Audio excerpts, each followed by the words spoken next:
Music নিয়ে এসেছে original গানের জন্য নতুন ওটিটি প্ল্যাটফর্ম, যেখানে আসছে তাদের প্রথম অ্যালবাম চার মূর্তি, যেখানে থাকছে তিনটি নতুন গান, 2টি সিঙ্গেল সং এবং একটি ডুয়েট। আজ তার মিউজিক লঞ্চ। আমি সুচিস্মিতা চলে এসেছি সেই মিউজিক লঞ্চের অনুষ্ঠানে। দেখে নেব এই বিশেষ অনুষ্ঠানের কিছু ঝলক এবং কথা বলে নেব এখানে উপস্থিত বিশেষ অতিথিদের সাথে।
আজকে মিউজিক লঞ্চ হলো, সেখানেই চার মূর্তির মধ্যে এক মূর্তি তুমিও, তোমার একটা গান লঞ্চ হলো, তো কি বলবে এই গানটা নিয়ে?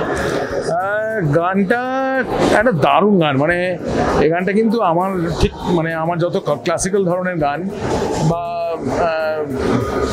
এই গানটার মধ্যে একটা পেপি নাম্বার, বেসিক্যালি খুব ডান্স টাইপের নাম্বার। হ্যাঁ, এটা সব ধরনের বয়সের মানুষকে এনজয় করতে দেবে এবং পুজোর সময় বা মাইকে বা কোনো ডিস্কে বা কোনো পাবে, মানে এটা এমন একটা গান, এটা একটা খুব জমজমাট একটা গান। গানটার লেখাটা অসাধারণ, একটা ফিলোসফি আছে। আমাদের খুবই পরিচিত বন্ধু, আমাদের বহুদিনের পুরনো বন্ধু গৌতম সুস্মিত, ওর লেখা।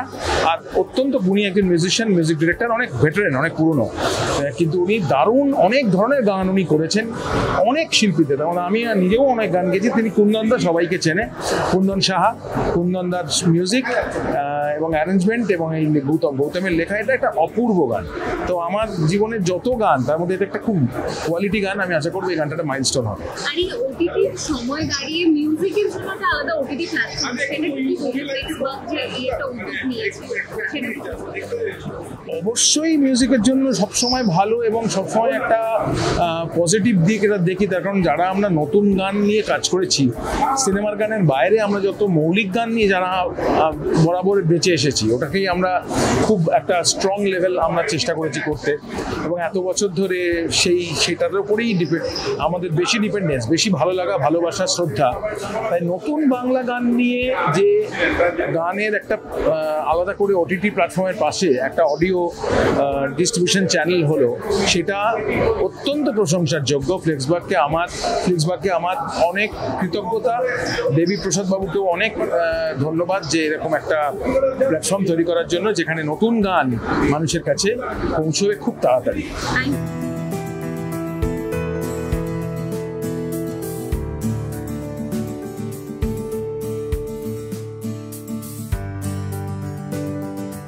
চার মূর্তির মধ্যে ওই পটলা আর কি, টেনিদা আসতে পারেনি আজকে। তো যাই হোক, আমিও একটা গান গেয়েছি, আমার খুব ভালো লেগেছে কাজ করতে। এবং কুন্দনদা one of the finest composer, Gautam ভীষণ ভালো লেখে, গৌতম সুস্মিত। বহুদিন আগে গান রেকর্ড হয়েছিল। ফ্লিক্সবাককে অনেক ধন্যবাদ যে ওরা এই প্রজেক্টটা নিয়ে কাজ করছে।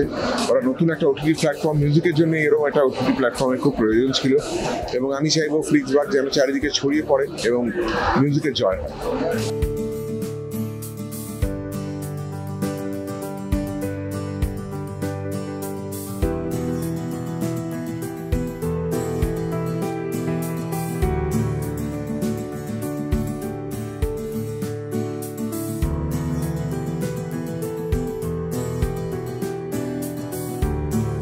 তো এটা খুব দরকারি, মানে গানের জগতের লোক হয়ে এটা আমার মনে হয় সবচেয়ে দরকারি যে এখন মৌলিক গান অর্থাৎ অরিজিনাল সং, যেটা কোনো ফিল্ম সং নয়, তার একটা প্ল্যাটফর্ম হোক।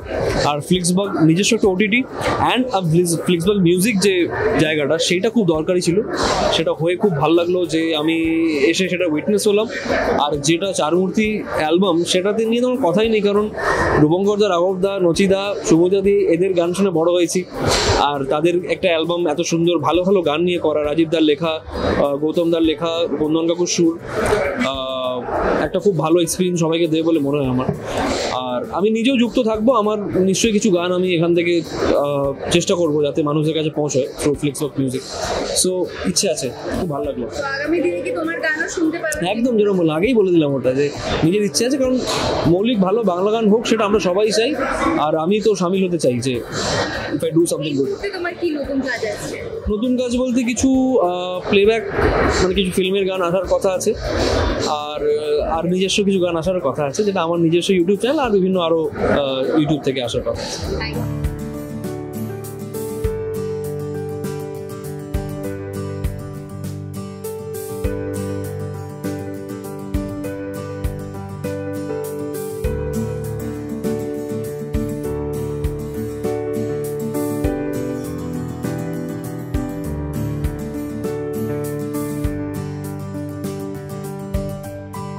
আমি প্রচণ্ড নিজে আমি গান শুনতে খুব ভালোবাসি। আমি খুব বেসুরো গাই, কিন্তু মাঝে মাঝে ফেসবুক পেজে দেখবি আমিও গান গেয়ে ফেলেছি। কারণ আমি গানটা ভালোবাসি, আমি নিজের ফিল করি, তাই জন্য গাই। আমার রাঘবদা বলিস কি রূপঙ্করদা বলিস, নচিদা তো ছেড়ে দে, নচিদা, সৌমিতা, আমরা এদের গান শুনে আমরা বড় হয়েছি, ছোট থেকে বড় হয়েছি। তাদের গান আমাদের মানে প্রত্যেকের মুখে মুখে ঘোরে আর কি। তো সেই জায়গায় আমাকে ইনভাইট করা হয়েছিল উপস্থিত থাকার জন্য, সে আমি না শিখে থাকতে পারি। তো আজকে যখন পুরোটাই গানের অনুষ্ঠানে, বেসুরো হলেও গান নিয়ে কথা, যখন 2 লাইন যদি গাও। চাঁদ কেন আসে না আমার ঘরে, চাঁদ কেন আসে না আমার ঘরে।